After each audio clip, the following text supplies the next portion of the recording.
Good afternoon dear રિવી school student. આપણે કાર્બનના બે અગત્યના સંયોજનો કાર્બન મોનોક્સાઇડ અને કાર્બન ડાયોક્સાઇડ વિશે લર્ન કર્યું. હવે આજના લેક્ચરમાં આપણે સિલિકોનના સંયોજનો જોવા જઈ રહેલા છે. સિલિકોનના સંયોજનમાં પહેલું અગત્યનું સંયોજન છે તે સિલિકોન ડાયોક્સાઇડ. આ સિલિકોન ડાયોક્સાઇડ જેનું સૂત્ર છે SiO2 અને એ બીજા કયા નામે ઓળખાય છે? કોમનલી સિલિકા તરીકે ઓળખાય છે. તો અહીંયાથી પહેલો ક્વેશ્ચન પૂછાશે કે સિલિકાનું સૂત્ર શું છે? તો સિલિકાનું સૂત્ર સિલિકોન ડાયોક્સાઇડ છે. અને સિલિકાનું જો ફોર્મ્યુલા પૂછવામાં આવે તો SiO2 જે સિલિકોન ડાયોક્સાઇડ તરીકે પણ ઓળખવામાં આવે છે. પૃથ્વીના પોપડાની જો વાત કરીએ તો પૃથ્વીના પોપડામાં 95% જેટલો ભાગ સિલિકા અને સિલિકેટનો બનેલો હોય છે. 95% જે અર્થ ક્રસ્ટ છે, પૃથ્વીનો પોપડો છે, તો તે સિલિકા અને સિલિકેટનો બનેલો છે. આજના લેક્ચરમાં આપણે આ સિલિકા વિશે વાત કરવાના છે. નેક્સ્ટ લેક્ચરમાં આપણે સિલિકેટ વિશે વાત કરીશું. આ જે સિલિકેટ છે તેના બે પ્રકારના સ્વરૂપો છે. ફર્સ્ટ સ્ફટિકમય, જેને ક્રિસ્ટલાઇન ફોર્મ્સ કહેવાય, અને સેકન્ડ વન અસ્ફટિકમય, જેને એમોર્ફસ ફોર્મ કહેવાય. સ્ફટિકમય એટલે ક્રિસ્ટલાઇન ફોર્મ્સ કયા કયા છે? તો ક્વાર્ટઝ, ક્રિસ્ટોબેલાઇટ અને ટ્રાઇડાયમાઇટ. ક્વાર્ટઝ, ક્રિસ્ટોબેલાઇટ અને ટ્રાઇડાયમાઇટ. આ જે ત્રણ સ્ફટિકમય સ્વરૂપો છે, crystalline forms, they are interconvertible to each other depend upon the specific temperature. એટલે કે યોગ્ય તાપમાને તે લોકો આંતર પરિવર્તનીય છે, એટલે એકમાંથી બીજા સ્વરૂપમાં રૂપાંતર પામે છે. જ્યારે અસ્ફટિકમય સ્વરૂપ કયા છે? તો સિલિકા જેલ અને કૈસલગુર, જેને કીસલગુર પણ કહેવામાં આવે. હવે અહીંયાથી નીટ લેવલનો ક્વેશ્ચન પૂછવામાં શું આવશે કે નીચેનામાંથી સિલિકાનું કયું સ્ફટિકમય સ્વરૂપ છે, નીચેનામાંથી સિલિકાનું કયું અસ્ફટિકમય સ્વરૂપ છે? ઓર ટ્રુ અને ફોલ્સ સ્ટેટમેન્ટમાં કે કીસલગુર એ સિલિકાનું સ્ફટિકમય સ્વરૂપ છે, સાચું કે ખોટું? તો એ ખોટું. અને ટ્રાઇડાયમાઇટ એ સિલિકાનું અસ્ફટિકમય સ્વરૂપ છે, તો એ વિધાન પણ કેવું થાય? ખોટું. ક્વાર્ટઝ, ક્રિસ્ટોબેલાઇટ અને ટ્રાઇડાયમાઇટ એ સિલિકાના સ્ફટિકમય સ્વરૂપો છે. and they are interconvertible to each other depend upon that specific temperature. કે યોગ્ય તાપમાને તેઓ એકબીજામાં રૂપાંતર પરિવર્તન પામી શકે, માટે તેને આંતર પરિવર્તનશીલ સ્વરૂપો પણ કહી શકાય. જ્યારે સિલિકા જેલ અને કૈસલગુર એ કેવા છે? અસ્ફટિકમય સ્વરૂપો છે. હવે આ સિલિકાના બંધારણ વિશે જો વાત કરીએ તો સિલિકા સ્વભાવે કેવું છે? સહસંયોજક છે, કોવેલેન્ટ નેચર ધરાવે. શા માટે એવું? તો તેમાં સિલિકોનનો +4 ચાર્જ અને સિલિકોનનો +4 ચાર્જ છે. તો સિલિકોનનો +4 ચાર્જ હોવાથી એ નાનો ધન આયન છે, તેની ધ્રુવીભવન ક્ષમતા વધારે હશે, પોલરાઇઝિંગ કેપેબિલિટી વધારે હશે, માટે એ કેવું છે? સ્વભાવે કોવેલેન્ટ. તો અહીંયાથી એક MCQ બનશે, સિલિકા સ્વભાવે આયનીય સ્વભાવનું છે, તો વિધાન ખોટું છે. એ સ્વભાવે કેવું છે? સહસંયોજક છે, કોવેલેન્ટ છે. અને એનું બંધારણ કેવું છે? તો ત્રિપરિમાણીય જાળીદાર ઘન પદાર્થ છે. 3D નેટવર્ક સોલિડ સબસ્ટન્સ છે. આ બંધારણ વિશે વાત કરેલી છે. આપણે જોઈએ તો સિલિકા એટલે SiO2 નું બંધારણ. This is SiO2. તો સિલિકાના બંધારણમાં જોવાનું તો પ્રત્યેક સિલિકોન એ કુલ 4 ઓક્સિજન પરમાણુ સાથે ટેટ્રાહેડ્રલી જોઈન થયેલો. જો પ્રત્યેક સિલિકોન 1, 2, 3 અને 4 ઓક્સિજન સાથે ટેટ્રાહેડ્રલી, ધેટ મીન્સ સમચતુષ્ફલકીય રીતે ઘેરાયેલો હોય. પ્રત્યેક સિલિકોન 4 ઓક્સિજન પરમાણુ સાથે, પ્રત્યેક સિલિકોન પરમાણુ 4 ઓક્સિજન પરમાણુ સાથે સમચતુષ્ફલકીય રીતે એટલે ટેટ્રાહેડ્રલી ગોઠવાયેલો હોય છે. અને પ્રત્યેક ઓક્સિજન પરમાણુ એ 2 સિલિકોન પરમાણુ સાથે ગોઠવાયેલો છે. સ્ટેટમેન્ટ જ્યારે ટ્રુ ફોલ્સમાં બને છે તો ત્યારે સિલિકોન વિશે અને ઓક્સિજન વિશે બંને પૂછવામાં આવે. પ્રત્યેક સિલિકોન પરમાણુ 4 ઓક્સિજન પરમાણુ સાથે ઘેરાયેલો છે. પ્રત્યેક ઓક્સિજન પરમાણુ 2 સિલિકોન પરમાણુ સાથે જોડાયેલો છે. અને રચના કેવી જોવા મળે? ટેટ્રાહેડ્રલી જોવા મળે, સમચતુષ્ફલકીય રચના જોવા મળે, જેમાં સિલિકોન પરમાણુનું સંકરણ કયા પ્રકારનું જોવા મળે છે? sp3 પ્રકારનું સંકરણ, sp3 હાઇબ્રિડાઇઝેશન જોવા મળે. આમ સિલિકાનો એક અણુ સ્વતંત્ર રીતે અસ્તિત્વ ધરાવતો નથી, પરંતુ આવા અસંખ્ય સિલિકાના અણુઓ એકબીજા સાથે જોઈન્ટ થયેલા હોય અને 3D નેટવર્ક પ્રકારનું રચના ધરાવે, જે ઘન પદાર્થ તરીકે, સ્ફટિકમય ઘન પદાર્થ તરીકે જોવા મળે. હવે આપણે આ જો ફિગર જોઈએ તો તેમાં આ એક વલય દેખાય, આ એક વલય દેખાય, આ એક વલય દેખાય અને આ એક વલય દેખાય. તો ઇટ્સ અ 8 મેમ્બર રિંગ. જો 1 2 3 4 5 6 7 and 8. So it's a 8 member ring, and each ring is joined with another ring and make a big 3D network like structure. આમ સિલિકાનું જો બંધારણ જોવામાં આવે તો પ્રત્યેક સિલિકોન પરમાણુ 4 ઓક્સિજન પરમાણુ સાથે સહસંયોજક બંધથી જોડાયેલો છે અને પ્રત્યેક ઓક્સિજન પરમાણુ 2 સિલિકોન પરમાણુ સાથે સહસંયોજક બંધથી જોડાયેલો છે. સમચતુષ્ફલકીય ટેટ્રાહેડ્રલ રચના જોવા મળે, જેમાં સિલિકોનનું sp3 સંકરણ જોવા મળે. આમ સિલિકાના બંધારણમાં સિલિકાનો એક અણુ સ્વતંત્ર રૂપે અસ્તિત્વ ધરાવતો નથી, પરંતુ આવા સિલિકાના અસંખ્ય અણુઓ એકબીજા સાથે 3D નેટવર્ક પ્રકારનું એક બંધારણ રજૂ કરે છે. અને આ જે બંધારણ જે છે તો તેમાં આપણને 8 મેમ્બર રિંગ જોવા મળે, એટલે પ્રત્યેક રિંગમાં કુલ કેટલા મેમ્બર છે? 8 મેમ્બર છે. અલ્ટરનેટ ફોર્મમાં silicon oxygen silicon oxygen silicon oxygen silicon. તો આ જ બંધારણનું અહીંયા નિર્દેશ કરેલો છે કે સહસંયોજક બંધારણ ત્રિપરિમાણીય જાળીદાર ઘન પદાર્થ છે, જેમાં દરેક સિલિકોન પરમાણુ સમચતુષ્ફલકીય રીતે 4 ઓક્સિજન પરમાણુ સાથે સહસંયોજક બંધથી જોડાયેલો છે. પ્રત્યેક ઓક્સિજન પરમાણુ 2 સિલિકોન પરમાણુ સાથે સહસંયોજક બંધથી જોડાય છે. દરેક ખૂણો બીજા સમચતુષ્ફલક સાથે જોડાયેલો છે. આમ સિલિકા સ્વતંત્ર એક અણુ સ્વરૂપે નહીં, પરંતુ અસંખ્ય અણુઓ ભેગા થઈને વિરાટ સ્ફટિકમય અણુ રચે છે, જેમાં સિલિકોન અને ઓક્સિજન પરમાણુ એકાંતરે ક્રમમાં 8 સભ્યોનું વલય બનાવે છે, 8 મેમ્બર રિંગ બનાવે છે, આપણે જોયું છે. સિલિકાનું બંધારણ જોઈ ગયા બાદ, સિલિકાના સ્વરૂપો જોઈ ગયા બાદ, the next fourth topic that is સિલિકાનો રિએક્શન. સિલિકા જે છે તો તે અક્રિયાશીલ હોય છે અને ઊંચા ગલન બિંદુ ધરાવે છે. સિલિકા એટલે ધેટ ઇઝ સેન્ડ, રેતી. તો તે કેવું છે? અક્રિયાશીલ હોય છે અને એના ગલન બિંદુ કેવા હોય છે? ઊંચા હોય છે. શા માટે આવું જોવા મળે? તો સિલિકામાં સિલિકોન ઓક્સિજનની બંધ પ્રબળતા એટલે બોન્ડ સ્ટેબિલિટી ઘણી વધારે છે અને તેની જે બંધ વિયોજન એન્થાલ્પી જે છે, bond dissociation enthalpy, that is 368 કિલોજૂલ પ્રતિ મોલ છે. આટલી ઊંચી બંધ વિયોજન એન્થાલ્પીને કારણે એ બંધને તોડવા માટે આપણે વધારે ઉર્જા આપવી પડે. માટે સિલિકોન ઓક્સિજન બોન્ડની જે સ્ટેબિલિટી છે તે ઘણી વધારે છે. આમ સિલિકા કેમિકલ રીતે કેવું છે? It is not reactive in nature, એ અક્રિયાશીલ છે અને which is having high melting point, એના ગલન બિંદુ પણ કેવા છે? ઘણા વધારે છે. તે ઊંચા તાપમાને પણ એટલે હાઈ ટેમ્પરેચર પર હેલોજન સાથે, હાઇડ્રોજન સાથે, એસિડ સાથે કે ધાતુ સાથે પ્રક્રિયા કરતું નથી. હવે આ સ્ટેટમેન્ટ પર તમે કન્ફ્યુઝ થશો. તે ઊંચા તાપમાને પણ હેલોજન સાથે, હાઇડ્રોજન સાથે, એસિડ સાથે અને ધાતુ સાથે પ્રક્રિયા કરતો નથી, પરંતુ અહીંયા બ્રેકેટમાં આપ્યું છે ફ્લોરિન. ફ્લોરિન એ સૌથી પ્રબળ વિદ્યુત ઋણમય તત્વ છે, સૌથી વધુ સક્રિય અધાતુ તત્વ છે અને HF જે છે તો ફ્લોરિન અને HF બંને સાથે આ સિલિકા પ્રક્રિયા કરે છે.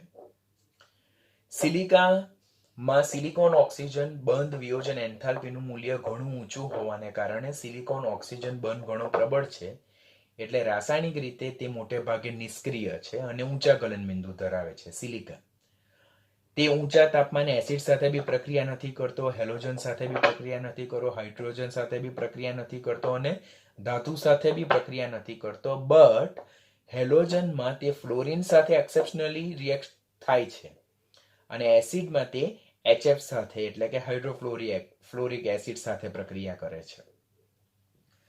તો આમ સિલિકાના 3 પ્રકારના રિએક્શન ખાસ યાદ રાખવાના, જે ટેક્સ્ચ્યુઅલ અને ઘણી બધી રેફરન્સ બુકમાં સેમ રિએક્શન છે. આપણે એટલા રિએક્શન યાદ રાખશું તો that is more than sufficient. તો પહેલું સિલિકાની ફ્લોરિન સાથેની પ્રક્રિયા. એકમાત્ર હેલોજન, અહીંયાથી ક્વેશ્ચન પૂછાય, નીચેનામાંથી કયા હેલોજન સાથે એકમાત્ર હેલોજન સાથે સિલિકોન પ્રક્રિયા કરે છે? તો ધેટ ઇઝ ફ્લોરિન. તો જ્યારે સિલિકાની ફ્લોરિન સાથે 2 મોલ ફ્લોરિન સાથે પ્રક્રિયા થાય તો સિલિકોન ટેટ્રાફ્લોરાઇડ મળે અને ઓક્સિજન છૂટો પડે છે. સિલિકોન એસિડ સાથે પ્રક્રિયા નથી કરતું. એકમાત્ર કયા એસિડ સાથે પ્રક્રિયા કરે? HF સાથે પ્રક્રિયા કરે. તો સિલિકોનની જ્યારે 4 મોલ HF સાથે હાઇડ્રોફ્લોરિક એસિડ સાથે પ્રક્રિયા થાય ઓર હાઇડ્રોજન ફ્લોરાઇડ સાથે પ્રક્રિયા થાય તો સિલિકોન ટેટ્રાફ્લોરાઇડ મળે અને H2O છૂટો પડે. બનતો સિલિકોન ટેટ્રાફ્લોરાઇડ વધુ HF સાથે પ્રક્રિયા કરીને હાઇડ્રોફ્લોરોસિલિસિક એસિડ બનાવે છે. પહેલા તો નીચેનામાંથી કયા એસિડ સાથે સિલિકા એકમાત્ર પ્રક્રિયા કરી શકે? તો તે HF સાથે, હાઇડ્રોફ્લોરિક એસિડ ઓર હાઇડ્રોજન ફ્લોરાઇડ સાથે પ્રક્રિયા કરે. સિલિકા HF સાથે પ્રક્રિયા કરીને શું બનાવે? તો સિલિકોન ટેટ્રાફ્લોરાઇડ. એ સિલિકોન ટેટ્રાફ્લોરાઇડ વધુ પડતા HF એટલે કે હાઇડ્રોજન ફ્લોરાઇડ સાથે પ્રક્રિયા કરીને હાઇડ્રોફ્લોરોસિલિસિક એસિડ બનાવે છે. આ હાઇડ્રોફ્લોરોસિલિસિક એસિડ બનવાને કારણે જે કાચ હોય, ગ્લાસ જે હોય તો તે મોટે ભાગે સિલિકા ધરાવે. તો હાઇડ્રોફ્લોરોસિલિસિક એસિડ બનાવવાને કારણે કાચમાં હાજર સિલિકા જે છે તો તે ડિઝોલ્વ થવા માંડે છે. એટલે આપણી પાસે એક કાચનું પાત્ર છે. એ કાચનું પાત્રમાં જે કાચ છે તે શાનો બનેલો છે? સિલિકાનો બનેલો છે. હવે સિલિકાનો બનેલો હોવાને કારણે જો એ કાચની બોટલમાં જો HF ભરવામાં આવે તો કાચની બોટલમાં ભરવામાં આવતો HF એ કાચમાં રહેલા સિલિકા સાથે પ્રક્રિયા કરે અને ધીમે ધીમે શું બનવા માંડે? હાઇડ્રોફ્લોરોસિલિસિક એસિડ બનવા માંડે. એટલે ગ્લાસ સ્ટાર્ટ ટુ ડિઝોલ્વ, એટલે ગ્લાસમાં રહેલું સિલિકા ડિઝોલ્વ થવા માંડે છે. માટે HF નો સંગ્રહ કાચની બોટલમાં કરવામાં આવતો નથી. 12મા ધોરણમાં ગ્રુપ 17માં આ ટોપિક આપણે પાછો લર્ન કરવાનો છે. અત્યારે એટલે 2 ચેપ્ટરને લગતો કોમન પોઈન્ટ છે, યાદ રાખવાનું. નીચેનામાંથી હેલોજનનું કયું હેલોજન એસિડનો સંગ્રહ કાચની બોટલમાં કરવામાં આવતો નથી અને શા માટે? તો HF નો સંગ્રહ કાચની બોટલમાં કરવામાં આવતો નથી. શા માટે નથી કરવામાં આવતો? તો કાચની બોટલ એ સિલિકા ધરાવે છે. જ્યારે કાચની બોટલમાં HF ભરવામાં આવે તો HF એ ગ્લાસમાં રહેલા સિલિકા સાથે પ્રક્રિયા કરીને હાઇડ્રોફ્લોરોસિલિસિક એસિડ બનાવે. માટે ગ્લાસનું કન્ટેનર જે છે તો તેમાં રહેલો સિલિકા ડિઝોલ્વ થવા માંડે. એટલે HF ના રાસાયણિક ગુણધર્મો બદલાઈ જવાના. શા માટે? કારણ કે HF તો સિલિકા સાથે પ્રક્રિયા કરે. HF ને કયા પાત્રમાં સંગ્રહ કરવું જોઈએ? તો જેની સાથે HF પ્રક્રિયા ન કરતું હોય. પરંતુ અહીંયા તો HF કાચના પાત્રમાં રહેલા સિલિકા સાથે પ્રક્રિયા કરે છે. પરિણામે HF નો સંગ્રહ ગ્લાસની બોટલમાં કરવામાં આવતો નથી. તો HF નો સંગ્રહ શેમાં કરવો જોઈએ? તો HF નો સંગ્રહ કોપર ઓર મોનલ મેટલ જે કોપર અને નિકલની મિશ્ર ધાતુ છે, 68% નિકલ, 32% કોપર અને અલ્પ પ્રમાણમાં આયન Fe ધરાવે. આમ HF નો સંગ્રહ કોપર ઓર મોનલ મેટલની મિશ્ર ધાતુના પાત્રમાં કરવામાં આવવો જોઈએ. સિલિકા એ વીક એસિડ છે. પરિણામે એ ધાતુના હાઇડ્રોક્સાઇડ સાથે પ્રક્રિયા કરીને સોડિયમ સિલિકેટ એટલે ધાતુના અનુવર્તી સિલિકેટ બનાવે અને H2O બી છૂટા કરે. સિલિકાની NaOH અને કેલ્શિયમ હાઇડ્રોક્સાઇડ સાથે પ્રક્રિયા થતા આપણને Na2SiO3 અને કેલ્શિયમ સિલિકેટ બનાવી, જે દર્શાવે કે અહીંયા સિલિકા એ સ્વભાવે કેવું છે? વીક એસિડ, નિર્બળ એસિડ છે, જે આલ્કલી હાઇડ્રોક્સાઇડ સાથે પ્રક્રિયા કરીને ધાતુના અનુવર્તી ક્ષાર અને પાણી મુક્ત કરે છે. તો અહીંયાથી ઇમ્પોર્ટન્ટ ક્વેશ્ચન પૂછાય કે સિલિકાનો સ્વભાવ કેવો છે? તો સિલિકા સ્વભાવ કેવું છે? It's a acidic in nature.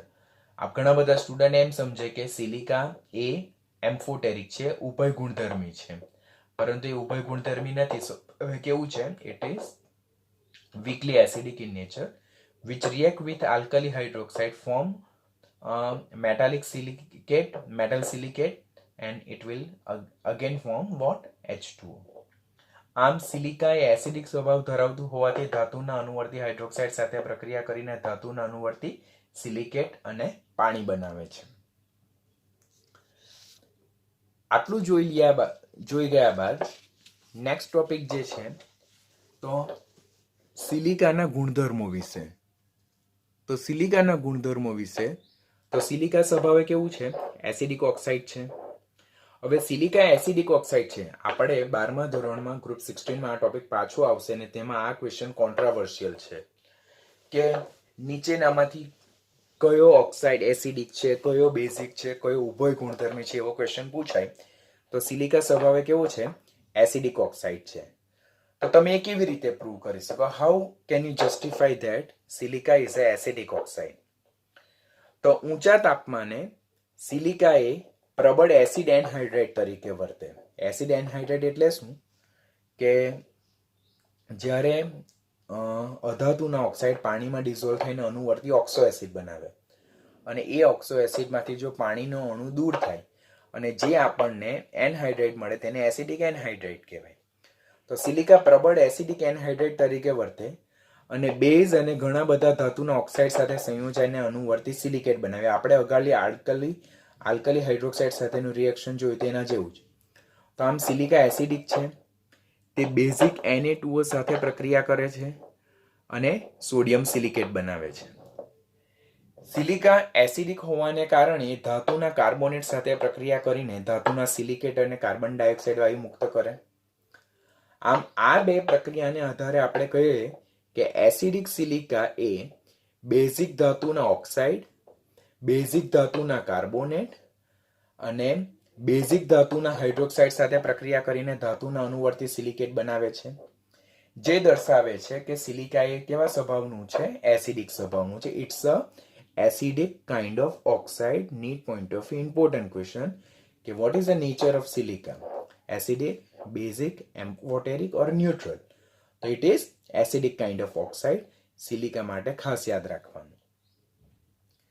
આ સિલિકાને જ્યારે કાર્બન સાથે ઇલેક્ટ્રિક ફર્નેસમાં ઊંચા તાપમાને ગરમ કરવામાં આવે તો સિલિકાનું રિડક્શન થઈને સિલિકોન કાર્બાઇડ મળે, જેનું સૂત્ર SiC છે. અને આ જે સિલિકોન કાર્બાઇડ જે છે અને કાર્બન મોનોક્સાઇડ રિલીઝ થાય, તો આ જે પ્રક્રિયા જે છે તો તેમાં સિલિકોન કાર્બાઇડ જે મળે છે તેને શું કહેવામાં આવે છે? કાર્બોરેન્ડમ કહેવામાં આવે છે. આમ સિલિકાને કાર્બન સાથે ગરમ કરતા સિલિકોન કાર્બાઇડ મળે, જેને કાર્બોરેન્ડમ કહેવામાં આવે છે, જે ઘણો સખત પદાર્થ છે. તો ક્વેશ્ચન અહીંયાથી શું પૂછાય? કાર્બોરેન્ડમનું સૂત્ર શું? તો carborundum that is silicon carbide that is SiC. તો આ સૂત્ર યાદ રાખવાનું. સિલિકોન કાર્બાઇડ SiC ને શું કહેવામાં આવે છે? કાર્બોરેન્ડમ. કાર્બોરેન્ડમ કેવી રીતે મળે? સિલિકાનું રિડક્શન કાર્બનની મદદથી ઊંચા તાપમાને કરવાથી, કે જેમાં કાર્બન મોનોક્સાઇડમાં ઓક્સિડેશન પામે અને સિલિકા સિલિકોન કાર્બાઇડમાં રિડક્શન પામશે. આપણે સિલિકા જોયું, સિલિકોનનું બંધારણ જોયું, સિલિકાના સ્વરૂપ જોયા, સિલિકાના રાસાયણિક ગુણધર્મો જોયા. હવે સિલિકાના અસ્ફટિકમય સ્વરૂપોમાં સિલિકા જેલ. તો સિલિકોન ટેટ્રાક્લોરાઇડ બનાવટ વિશે ખાસ લર્ન કરવાનું છે, વધારે કંઈક આપણે યાદ નથી રાખવાનું. તો સિલિકા જેલ કેવી રીતે મળે? તો સિલિકોન ટેટ્રાક્લોરાઇડની 4 મોલ પાણી સાથે પ્રક્રિયા કરવામાં આવે તો SiO2 × 2H2O એટલે કે હાઇડ્રેટેડ સિલિકા મળે, તેને કહેવામાં આવે છે સિલિકા જેલ. અને પ્લસ 4 હાઇડ્રોક્લોરિક એસિડના અણુ મુક્ત થાય. એવી રીતે દ્રાવ્ય સોડિયમ સિલિકેટની HCl અને પાણી સાથે પ્રક્રિયા થતા આપણને સિલિકા જેલ મળે છે અને NaCl છૂટું પડે. ઓર સિલિસિક એસિડ SiOH4 તેનું ડિહાઇડ્રેશન કરવામાં આવે તો પણ આપણને સિલિકા જેલ મળે છે. આમ સિલિકા જેલ કેવી રીતે પ્રાપ્ત થાય? તો આપણે આ કોમન જસ્ટ બનાવટ યાદ રાખવાની. ઉપયોગો વિશે ખાસ, સિલિકાના કમ્પાઉન્ડના ઉપયોગો વિશે ખાસ ક્વેશ્ચન પૂછાય છે. તો પેલું ક્વાર્ટઝ જે છે તો દાબ વૈદ્યુત પદાર્થ તરીકે, એટલે જેને ફિઝો ઇલેક્ટ્રિક મટીરિયલ કહેવામાં આવે છે. ફિઝો ઇલેક્ટ્રિક મટીરિયલ એટલે શું તે આપણે અગાડી લર્ન કરવાના છે, એટલે અહીંયા હું વધારે ડિટેલમાં એક્સપ્લેન નથી કરતો તમને. પછી હાઈલી એક્યુરેટ વોચની બનાવટમાં એનો ઉપયોગ થાય. આધુનિક રેડિયો તથા ટેલિવિઝન કોમ્યુનિકેશનના જે સાધનો છે તેમાં પણ ક્વાર્ટઝનો ઉપયોગ થાય. અને ગતિશીલ રેડિયો પ્રત્યાયન એટલે કે મોબાઈલ રેડિયો કમ્યુનિકેશન જે છે તેમાં પણ આ ક્વાર્ટઝનો ખાસ ઉપયોગ થાય. તો અહીંયાથી ક્વેશ્ચન શું બનશે કે નીચેનામાંથી કયો ક્વાર્ટઝનો ઉપયોગ છે, કયો ક્વાર્ટઝનો ઉપયોગ નથી? તો પછી એમ ક્વેશ્ચન પૂછાય કે ફિઝો ઇલેક્ટ્રિક મટીરિયલમાં નીચેનામાંથી સિલિકાનું કયું સ્વરૂપ વપરાય? તો ધેટ ઇઝ ક્વાર્ટ્ઝ. ત્યાર પછી મોબાઈલ રેડિયો કમ્યુનિકેશન ઓર ગતિશીલ રેડિયો પ્રત્યાયનમાં નીચેનામાંથી સિલિકાનું કયું સ્વરૂપ વપરાય છે? તો સ્ફટિકમય સ્વરૂપ કયું વપરાય છે? ક્વાર્ટ્ઝ વપરાય છે. જ્યારે બીજા અગત્યના સંયોજનો સિલિકા જેલ અને કેસેલ ગોળ, જેના વિશે પણ કોમ્પિટિટિવની એક્ઝામમાં તમારે ખાસ ફોકસ કરવાનું થાય, તો તેમાં સિલિકા જેલ જે છે, તો સિલિકા જેલ તે અસ્ફટિકમય છે અને અતિ છિદ્રાળુ છે. તે ફક્ત 4% પાણી જ ધરાવે છે. પેટ્રોલિયમ ઇન્ડસ્ટ્રીમાં એનો ખાસ ઉપયોગ થાય. કોલમ ક્રોમેટોગ્રાફીમાં એડઝોર્બન્ટ તરીકે, અધિશોષક તરીકે, એટલે જેના પર સેમ્પલ રન થાય. કોલમ ક્રોમેટોગ્રાફી શું છે તે તમે ઓલરેડી ઓર્ગેનિક કેમિસ્ટ્રીમાં લર્ન પ્યુરિફિકેશન મેથડમાં તમે લર્ન કર્યું છે. તો કોલમ ક્રોમેટોગ્રાફીમાં પણ અધિશોષક તરીકે વપરાય. નીટમાં ક્વેશ્ચન પૂછાય છે કે કોલમ ક્રોમેટોગ્રાફીમાં નીચેનામાંથી સિલિકા જે છે, એટલે કે દેટ મીન્સ સિલિકોન છે, તેનું કયું સ્વરૂપ વપરાય? તો તે સિલિકા વપરાય, સિલિકા જેલ વપરાય છે. હ્યુમિડિટી ડિટેક્ટર તરીકે, એટલે કે ભેજની હાજરી છે કે નહીં તે ચકાસવા માટે પણ સિલિકા જેલનો ખાસ ઉપયોગ થાય. કેવી રીતે? તો સિલિકા જેલનું ડાયએમોનિયમ કોબાલ્ટ ટેટ્રાક્લોરાઇડ સંયોજન સાથેનું જે મિશ્રણ હોય, તો તેને જ્યારે નાની પેકેટમાં ભરવામાં આવે તો એ સ્કાય બ્લુ કલરનું હોય. એટલે જ્યારે શુષ્ક સ્થિતિમાં હોય તો ત્યારે એ ભૂરા રંગનું હોય. હવે જો સપોઝ કોઈ એટમોસ્ફિયર છે કે જેમાં હાઈલી મોઇસ્ચર છે, તો આ સિલિકા જેલ એ એટમોસ્ફિયર છે તેમાંથી જે મોઇસ્ચર છે, ભેજ છે, તેને શોષી લેશે અને બ્લુમાંથી એ શેમાં કન્વર્ટ થશે? પિંકમાં કન્વર્ટ થઈ જશે. આમ વાતાવરણમાં મોઇસ્ચર હાઈલી અમાઉન્ટમાં પ્રેઝન્ટ છે, તો that can be easily detected by the given mixture. તો ક્વેશ્ચન અહીંયા એમ પણ પૂછાય કે નીચેનામાંથી સિલિકોનનું કયું સંયોજન એ હ્યુમિડિટી ડિટેક્ટર તરીકે, એટલે કે ભેજની ચકાસણી માટે વપરાય? તો તે silica gel plus diammonium cobalt tetrachloride. It's a cobalt tetrachloride સંયોજન એ હ્યુમિડિટી ડિટેક્ટર તરીકે વપરાય. ડ્રાય સ્ટેટમાં બ્લુ કલરનું હોય અને મોઇસ્ટ સ્ટેટ, એટલે કે વાતાવરણમાંથી ભેજ શોષી લીધા બાદ કેવા કલરનું થઈ જાય? પિંક કલરનું થઈ જાય છે. It's also useful as a drying agent. ખાસ કરીને તો જે આપણે મોટા મોટા હાઈલી ઇક્વિપમેન્ટ્સ હોય કે જેમાં ભેજ જે છે તો સર્કિટ પર લાગી જાય તો આખી સર્કિટ ડિસ્ટ્રોય થઈ જાય, તો તેમાં નાના નાના સ્મોલ સેચેટ ઓર પેકેટ મૂકવામાં આવે સિલિકા જેલના, કે જે સરાઉન્ડિંગમાં જો મોઇસ્ચર હોય તો તેને શોષી લે. પરિણામે જે સર્કિટ જે છે તે સર્કિટ પર ભેજ નહીં લાગે અને પરિણામે આપણી સર્કિટ જે છે તો તે ભેજવિહીન રહે. લાઈક મોબાઈલ્સ છે, પછી વોચ છે, ઘણા ઇલેક્ટ્રિક ઇક્વિપમેન્ટ્સ છે, ઇલેક્ટ્રોનિક્સ છે, તો તેના બોક્સ જેવો ઓપન કરશો તમને તો નાની વ્હાઇટ કલરનું એક પેકેટ જેવું દેખાય, સેચેટ જેવું દેખાય. તેમાં સિલિકા જેલ હોય, which is generally sky blue in colour. અને ભેજ શોષી લીધા બાદ એ કેવા કલરનું થઈ જાય છે? પિંક કલરનું થઈ જાય છે. તો that's all about silica gel. Petroleum ઇન્ડસ્ટ્રીમાં કોલમ ક્રોમેટોગ્રાફીમાં એડઝોર્બન્ટ તરીકે, હ્યુમિડિટી ડિટેક્ટર તરીકે અને ડ્રાઇંગ એજન્ટ એટલે કે સુકવણીકારક પદાર્થ તરીકે એ ખાસ ઉપયોગ છે. પછી બીજું જે છે એમોર્ફસ, એટલે કે that means non crystalline form જે છે, તો તે કયું છે? કેસેલ ગોળ. વોટર ફિલ્ટ્રેશન પ્લાન્ટ, એટલે કે જે પાણી માટેના ગાર્ડન પ્લાન્ટ જે હોય તેમાં એ ખાસ વપરાય છે. How it work that is not of our question. આપણે ખાલી યાદ રાખવાનું કે નીચેનામાંથી સિલિકોનનું કયું સંયોજન ઓર સિલિકાનું કયું સ્વરૂપ એ ફિલ્ટ્રેશન પ્લાન્ટમાં વપરાય? તો that is kieselguhr.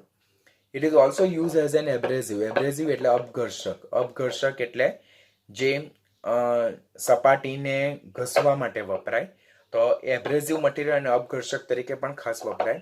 It is also use as N ઇનટ support or filler. ઇનટ support એટલે કે કોઈક વસ્તુને સપોર્ટ આપવા માટે, નિષ્ક્રિય સપોર્ટ આપવા માટે આપણે એનો ઉપયોગ થાય છે. અને તેના માટેના બે ઇમ્પોર્ટન્ટ ખાસ નીટના ક્વેશ્ચન, ધેટ ઇઝ ગેલિગ્નાઇટ અને ડાયનેમાઇટ. આ બંને નીટના ઇમ્પોર્ટન્ટ ક્વેશ્ચન છે, તમારે ખાસ ધ્યાન રાખવાના. ગેલિગ્નાઇટ શું છે? તો gelignite is a mixture of explosive nitrobenzene and kieselguhr. એટલે કે વિસ્ફોટક એટલે જે સળગી ઉઠે, બરાબર, લાઈક અ બોમ્બ. તો વિસ્ફોટક નાઇટ્રોબેન્ઝિન અને કેસેલ ગોળનું મિશ્રણ તે કયા નામે ઓળખાય? ગેલિગ્નાઇટ તરીકે ઓળખાય. અને ડાયનેમાઇટ છે તો it's a mixture of explosive glyceryl trinitrate, glyceryl dinitrate, which is absorbed on a Kessel core. કે જે કેસલ ગુણની સપાટી પર શોષવામાં આવેલા હોય છે. તો કેલિગ્નાઇટ અને ડાયનામાઇટ એ બંને કેસલ ગુણના જ મિશ્રણ છે, જેમાં એક્સપ્લોઝિવ એટલે કે વિસ્ફોટકને સાથે મિશ્રણ કરવામાં આવેલું હોય છે. તો આ બંને જે મિક્સચર છે તે યાદ રાખવાના. And they are absorbed or they are mixed with a Kessel Gur as a inert support. તો આની સાથે સિલિકાનું બંધારણ, સિલિકાના સ્વરૂપો, સિલિકાનું પછી ગુણધર્મો અને સિલિકાના જુદા જુદા જે સ્વરૂપો છે તેના ઉપયોગો આપણો ટોપિક કેવો થાય છે, ઓવર થાય છે.